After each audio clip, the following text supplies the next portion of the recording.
Hello there and welcome back to another Joe review, this time Major Bludd.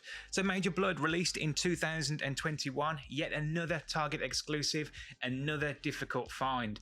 I got him from a guy in America, I got it as part of a lot, so I can't really figure out how much I paid. At a guess, probably around 40 or 50 Australian dollars, and then I had him shipped over, so probably bumped it up to maybe 65, something like that. So it is a little bit on the high side, and these figures, they are difficult to get here. I know I've said it before, and I really wish I could just go into a local Target and grab one, but I can't. So Major Bludd, he's a Cobra Island figure, real nice open window here. I will miss that when it goes, and be interesting to see how Hasbro tackle that. Nice artwork here on the side, and then some real good artwork there. Look at that with his mohawk. And on the back, that Cobra Island visual that we've seen in a few other figures. He's number 27 in the line, Major Bludd, and then all his particulars here. So let's open him up and take a look at Major Bludd. Okay, so here is Major Bludd out of the box with all his accessories. So Bludd comes with his helmet, just one solid piece. Backpack. He also comes with two of these rockets, and they can just slot into his backpack. He comes with a chain of dog tags.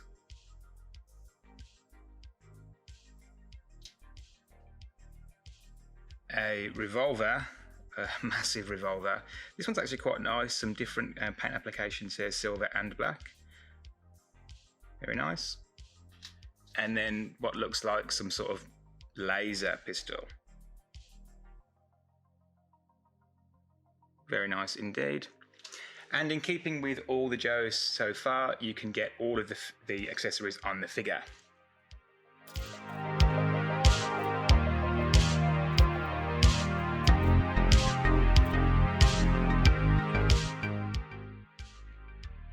So here he is, loaded up with all his accessories. Okay, so let's take a closer look, but first let's do a quick comparison. I don't have the vintage, I don't have any vintages anymore, but I do have the 25th anniversary edition, and as you can see, they've really kept the colour scheme, the aesthetic, the design very close to the original. The helmet is very similar, the laser pistol, the backpack, even with the rockets, and then the overall aesthetic of his look. They've toned down some of the colours a little bit, and they've even given the dog tags, so overall they've really kept that going, so happy with that. Taking a closer look at the actual figure, I have to say that this is one of the best head sculpts I've seen so far. Really nice work here, nice paint applications. It looks like they've even put a little bit of wash for his 5 o'clock shadow. The Mo here has got some issues with the paint apps, particularly on mine. I don't know if that's a common issue, as well as the eyebrow. The flesh has bled into the hair, but it's not too bad. But the scar is really well done. And then the mohawk even has a bit of white there in his mohawk. The sculpt for the hair is so nice that I won't display mine with the helmet. Because with the helmet, although it does look good, I just think it looks much better without that. Also, I don't like the dog tags. I think they take a lot away from the figure. The dog tags look cheap, the figure doesn't, so typically I don't display them with those either. But then looking at the actual figure itself, a lot going on here. It's really quite nice. So he has this, it's like a flak jacket over the top, really nicely done, all one piece. It's not removable. I guess if you wanted to see what's underneath, you could cut it off, but I won't be doing that on mine. It does have some paint applications here for the buckles, and then moving around to the back. Underneath, he's got like some sort of jumpsuit, which is a dark brown matte and then a light brown matte. He has his gauntlets and then his gloves there with the Cobra logo.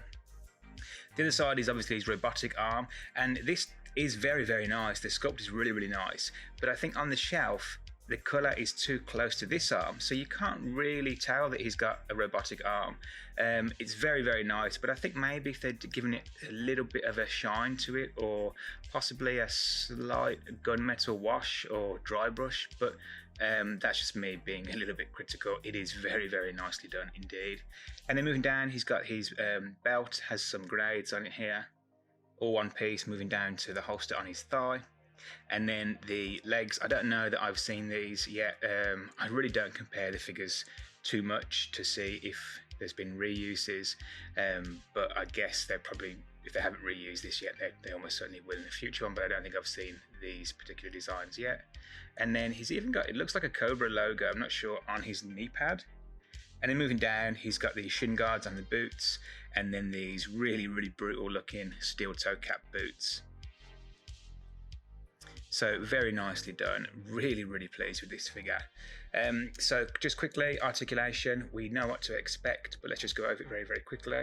So he does have a peg in the neck and then one at the top of the head, but it's quite tight because of the jacket, but he does get some down and a little bit of up, but not much. And then he gets complete rotation. Butterfly joint at the shoulder. And then he does have the bicep swivel. Double jointed elbow, full rotation on the peg at the wrist, and the same for the other arm. However, there is some slight hindrance here because of the shoulder pad, but what they've done is they've put the shoulder pad on a joint or of a peg, so it's actually a hinge, sorry, so you can actually just move it out of the way, but it does still restrict it a little bit. And then at the waist, he gets a little bit of ab crunch. Actually, sorry, he gets quite a lot of ab crunch. When I did it earlier, it was restricted because of this, but you can just sort of tuck that underneath or over the top, and then you get heaps. So that's really good too. And then at the waist, he gets full rotation, the pull down legs, all the way up, swivel at the thigh, double jointed knee. He does get swivel at the boot, and then rocker and pivot at the ankle. So as we've come to expect now, the articulation doesn't let us down.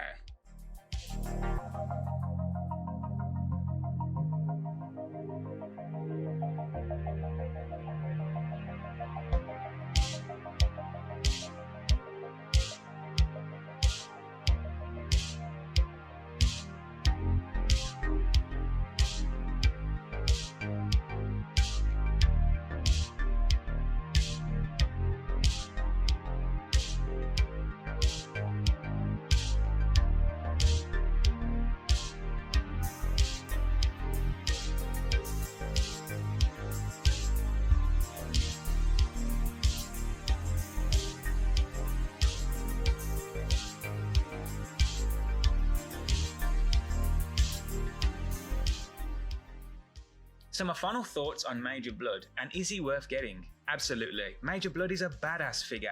He's got just enough accessories that it's not too overwhelming. The aesthetic is true to the original figure, which is what I like, but it's the head sculpt. This and the Outback sculpt suggest that Hasbro are really putting that extra effort in, and I'm really looking forward to some of the future figures to see if those sculpts are on point.